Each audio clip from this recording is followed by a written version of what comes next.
পেলসুজের উপর পিতলের প্রদীপ খড়কিয়ে দিয়ে উস্কে দিচ্ছে থেকে থেকে। হাতের দাঁতের মতো কোমল সাদা পঙ্খের কাজ করা মেঝে, তার উপরে খান দুয়েক মাদুর পাতা। ছোট ছেলেরা জড়ো হয়েছি ঘরের কোণে মিটমিটে আলোয়। বুড়ো মোহন সর্দার, কলপ লাগানো চুল, বাবড়ি করা মিস কালো রং, চোখ দুটো যেন বেরিয়ে আসছে, শিথিল হয়েছে মাংস। হাতের পায়ের হাড়গুলো দীর্ঘ, কণ্ঠস্বর সরু মোটায় ভাঙা। রোমাঞ্চ লাগাবার মতো তার পূর্ব ইতিহাস। বসেছি আমাদের মাঝখানে, বলছে রঘু ডাকাতের কথা। আমরা সবাই গল্প আঁকড়ে বসে আছি। দক্ষিণের হাওয়া লাগা ঝাউডালের মতো দুলছে মনের ভিতরটা। খোলা জানালার সামনে দেখা যায় গলি, একটা হলুদ গ্যাসের আলোর খুঁটি দাঁড়িয়ে আছে একচোখো ভূতের মতো। পথের বাঁ ধারটাতে জমেছে ছায়া। গলির মোড়ে সদর রাস্তায় বেলফুলের মালা হেঁকে গেল মালি। পাশের বাড়ি থেকে কুকুর ডেকে উঠল অকারণে। 9টার ঘণ্টা বাজল দেউড়িতে। অবাক হয়ে শুনছি রঘুর চরিত কথা।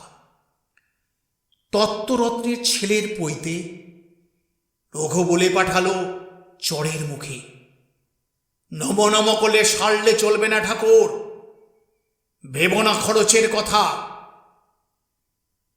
মোড়লের কাছে পত্র দেয়, 5,000 টাকা দাবি করে ব্রাহ্মণের জন্যে।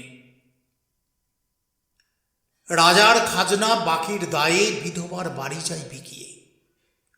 হঠাৎ দেওয়ানজির ঘরে হানা দিয়ে দেনা শোধ করে দেয় রঘু, আর বলে, অনেক গরিবকে দিয়েছ ফাঁকি, কিছু হালকা হোক তার বোঝা।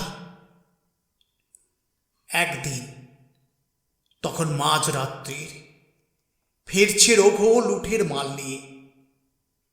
নদীতে তার ছিপের নৌকো, অন্ধকারে বটের ছায়ায়। পথের মধ্যে শোনে পাড়ার বিয়ে বাড়িতে কান্নার ধ্বনি। বর ফিরে চলেছে বচসা করে। কনের বাপ পা আঁকড়ে ধরেছে বরকর্তার। এমন সময় পথের ধারে কোনো বাসনের ভিতর থেকে হাঁক উঠল,